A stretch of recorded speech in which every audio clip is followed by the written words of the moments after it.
विजय थलापति के शपथ ग्रहण समारोह में राष्ट्रगान और राज्यगीत को लेकर जो बहस छिड़ी है उसने हम सबको सोच में डाल दिया है। उसमें सबसे चौंकाने वाली बात यह रही कि उनकी अपनी सहयोगी पार्टियों ने ही मोर्चा खोल दिया। जैसे ही राज्यगीत के समय और क्रम में बदलाव की बात सामने आई, थलापति के साथ खड़े दलों ने इसे प्रोटोकॉल का उल्लंघन बताते हुए अपनी नाराजगी जाहिर करने में देर नहीं की। सहयोगियों का साफ कहना है कि राज्यगीत की गरिमा और उसके तय नियमों के साथ किसी भी तरह का समझौता मंजूर नहीं है। सोशल मीडिया पर लोग अपनी देशभक्ति में कह रहे हैं कि राष्ट्रगान सबसे महान है, इसलिए इसे सबसे पहले होना चाहिए। सच कहूं तो पहली बार सुनने में मुझे भी यही लगता है कि जो सबसे ऊंचा है उसे सबसे आगे होना चाहिए। लेकिन क्या आप जानते हैं कि हमारी भावनाएं एक तरफ और सरकारी नियम दूसरी तरफ। सरकारी दस्तावेजों के हिसाब से राष्ट्रगान किसी भी प्रोग्राम का समापन होता है, यानी उसे आखिर में गाया जाना चाहिए। आज के वीडियो में हम बिना किसी को दोष दिए इस गुत्थी को सुलझाएंगे कि आखिर सही तरीका क्या है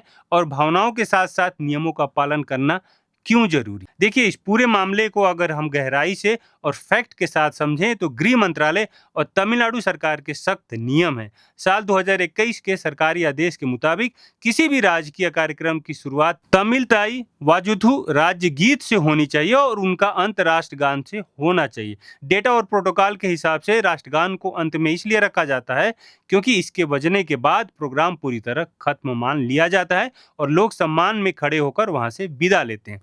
अगर राष्ट्रगान को शुरू में गाकर फिर बाकी प्रोग्राम किया जाए तो नियम के हिसाब से वो सही नहीं बैठता। अब जो लोग कमेंट में राष्ट्रगान को पहले रखने की बात कर रहे हैं उनकी देशभक्ति बिल्कुल सच्ची है, लेकिन सरकारी कागजों में नियम का पालन करना भी सबसे बड़ा सम्मान माना जाता है। हमें यह समझना होगा कि संविधान और कानून भावनाओं से नहीं बल्कि अनुशासन से चलते हैं और राष्ट्रगान की गरिमा उसकी सही समय और स्थान में ही सुरक्षित है।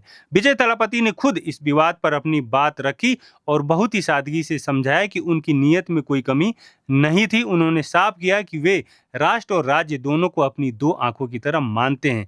इतने बड़े आयोजन में जहां लाखों की भीड़ हो और सुरक्षा का भारी दबाव हो, मैनेजमेंट की टीम से हड़बड़ी में ऐसी मानवीय चूक हो सकती है। इसे किसी भी साजिश या अपमान नहीं बल्कि एक प्रशासनिक गलती की तरह देखना चाहिए। वहीं अंत में हमें यह समझना होगा कि देशभक्ति का मतलब सिर्फ राष्ट्रगान को पहले गाना नहीं बल्कि उसके लिए बनाए गए कायदे कानूनों को सही तरह से निभाना भी है। एक आम इंसान भी ये बात समझ सकता है कि जैसे हम घर में किसी शुभ कार्य की शुरुआत अपनी कुल देवी या पूर्वजों को याद करते हुए करते हैं और आखिर में सबसे बड़ी आरती करते हैं, वैसे ही राजगीत से शुरू करना और राष्ट्रगान पर खत्म करना एक बहुत ही गहरा संतुलन है। ये विवाद विजय थलापति की टीम के लिए एक बड़ी सीख है। राजनीति के इस लंबे सफर में ये तो बस एक शुरुआत है और असली जीत वही है जहां हम अपनी जड़ों यानी राज्य को भी सींचें और अपने आकाश यानी राष्ट्र का भी मान बढ़ाएं। आखिर में देश और राज्य दोनों का सम्मान ही हमारी सबसे बड़ी जीत है। आपका इस पूरे प्रकरण पर क्या कहना है कमेंट सेक्शन में जरूर बताइएगा। जय हिंद, जय भारत।